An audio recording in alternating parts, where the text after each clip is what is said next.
All right, Shalom. First off, I want to start up by saying all praises, honor, and glory is due to Yahweh, by Hashem Yahushai, by Hashem HaKakadash. All praises to the word calls God, whose true name in the Hebrew is Yahweh, by Hashem meaning in the name, and Yahushai being the name of the only begotten Son.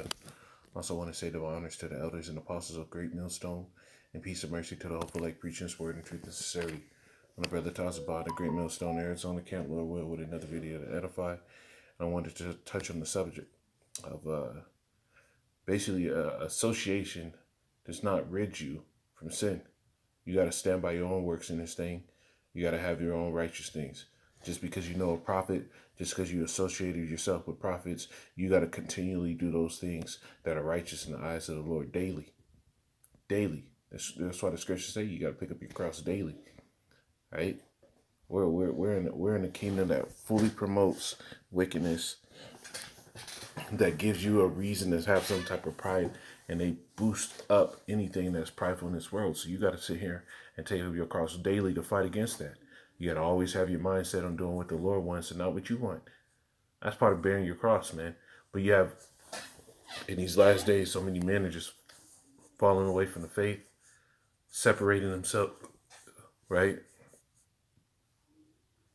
No longer having faith in the order that they once had. It's wild, man.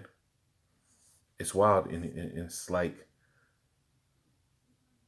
people are getting this weird ego boost and feeling like they're on a level to sit here and go some other way. I mean, ultimately it's up to the Lord, but you're gonna have to stand on your own works, right? You're gonna have to stand on your own works because the Lord is gonna come and reckon the tables, man. Right? Remember the parable about the dude that had the charge of his Lord's house, right? When he saw that his Lord was coming to reckon and check out the books and everything, he started forgiving people's debt so that he would have somewhere to go. Well, the Lord's forgiving your debt. Now, are you gonna sit here and be lazy and not fucking work? Right? Well, the Lord has given you grace to gain the forgiveness of your debt. Say that. It's better said. Right? And the scriptures tell you we do not frustrate. Let me get that.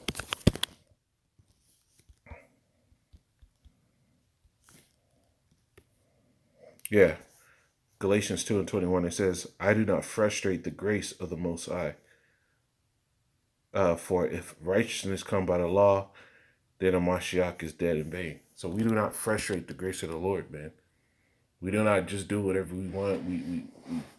We bring in subjection, right, the body to the works of the Lord. And that's part of that is getting over your emotions and do what the Lord said. Because association is not going to get you saved in this thing. This is Ezekiel 14, and I'll start at 13. It says, Son of man, when the land sinneth against me by trespassing grievously, then will I stretch out my hand upon it, and I will break the staff of bread thereof, and I will send famine in the land, famine upon it, and I will cut off man and beast from it. Though these three men, Noah, and Daniel, and Job, and these are three. If you really pay attention to this are three men that the Lord spoke to and dealt with directly. Daniel was sitting there getting the dreams broken down. Noah was considered. Noah was getting spoken to right away to sit here and make the ark, and Job, he was catching his hell, and at the end, what the Lord talked to him and said, "Hey, gird thyself, stand up like a man." Right, roughly paraphrase. I'm forgetting exactly how it goes, but all three of these men were spoken to directly by the Lord. Right, it's just though these three men, Noah, Daniel, and Job, were in it, they should deliver but their own souls by their righteousness, say Yahweh.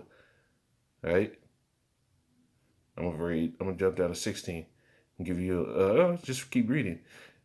If I cause noisome beasts to pass, verse 15, through the land, and they spoil it, so that it be desolate, that no man may pass through because of the beast, though these three men were in it, as I live, say Yahweh power. They shall deliver neither son nor daughters. They only shall be delivered by the but the land shall be desolate. right? Verse 17 says, or if I bring sword upon the land, right? These are all things that's getting ready to happen in these last days, man.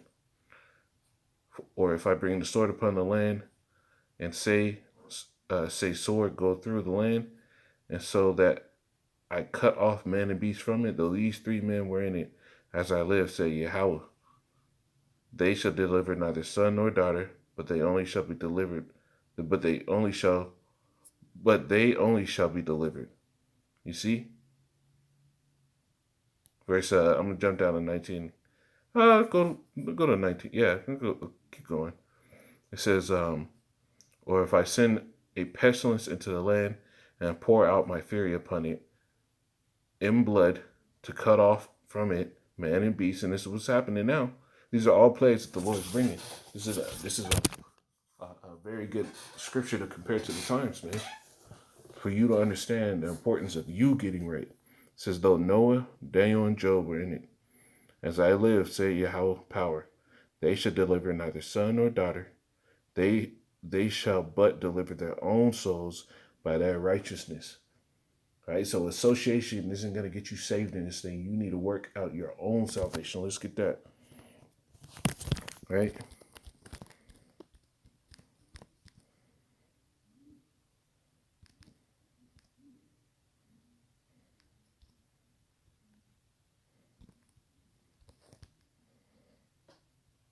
This is this Philippians 2:12. Wherefore, beloved, as I always have obeyed, as ye have always obeyed, not as in my presence only, but now much more in my absence, work out your salvation with fear and trembling. Right? You got to constantly be on the grind to work out your salvation. And part of the fear is keeping in order. Part of the fear is understanding who the Lord's dealing with and showing those men respect. Right? Not getting the doctrine fucked up, saying that you're in the new covenant and you're not in the new covenant. Somehow you're in the new covenant, but you got to teach everybody. That don't sound right. The scriptures tell you that hey, you shall not teach one another anymore, saying, know ye the Lord. And men were taught these things, this understanding, and now they're separating. So what? They're not staying within the framework of the Lord. What? So so they're not working out their salvation with fear and trembling, because now they're going against it because they want to set up their own shit. Right? People just departing for the body and the faith, and it's wild, man. What do you think? And my question is to men that do these type of things, what the fuck do you think is gonna happen? You think you're gonna separate and you're gonna blow up on your own, and you're gonna have all these abundance of riches and acclaim in this world? That shit's not gonna fucking happen. The Lord didn't give you that when you were in the body. What the fuck makes you think it's gonna be given to you while you're separated from it?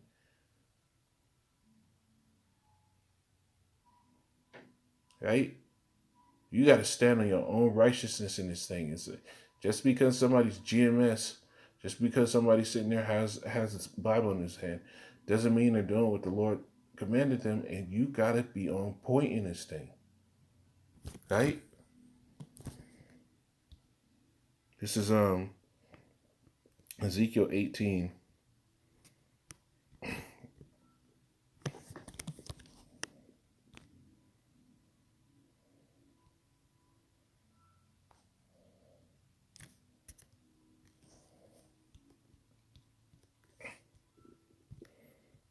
And 20. It says, the soul that sinneth shall die. The son shall not bear the iniquity of the father. So the soul that sinneth shall die. Right? Does that sound like the soul that sinneth but knows the man of the Lord, they're going to be good? No. It's the soul that sinneth die. There's no association to save you from punishment. So you got to deal very wisely. You got to deal within the spirit. You got to deal within the framework of the scriptures. And if you cannot have a scripture to justify and to reason with your action, if you do not have scriptures that back up your action, then you going the fuck off. And that's when what? Now that sin starts to creep into pride because you think you're right. And that's a terrible and scary ass thing. Like, you gotta have always your mindset to do what the Lord commanded. It says, "The soul that sinneth shall die. The son shall not bear the iniquity of the father, neither shall the father bear the iniquity of the son. The righteousness of the righteous shall be upon him, and the wickedness of the wicked shall be upon them." So there's no association to turn the wicked righteous. 2 Ezra 8.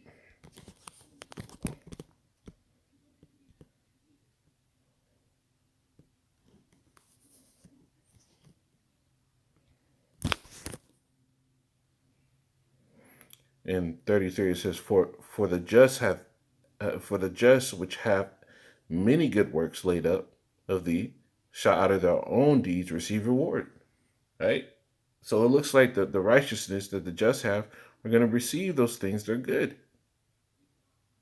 Right? So the just who have many good works laid up with thee shall out of their own deeds receive a reward. Right? So you got to sit here and constantly do the things that are righteous in the Lord's eyes. Right? And if you're not, don't expect that some type of blessing is going to come to you just because you know a man of the Lord, man. You got to always have your mindset to do what the Lord commanded. Right? And in these times, man, when, pride is getting lifted up and men are separating, hey, it's even more important now. Right? 2 Corinthians 2:10 says, for we must all appear before the judgment seat of the Mashiach, that everyone may receive the things done in his body, according to that which he had done, whether it be good or bad. So there's no association for you to sit here and get a good reward when you're doing wickedly. Everybody's going to receive what they did in their body. Right? So work out your salvation with fear and trembling. Understand what that means. Right? Do the things of the elect. Put on as the elect, man. Right? So Lord willing, this is edifying, not a long one, but a good one, man. Shalom.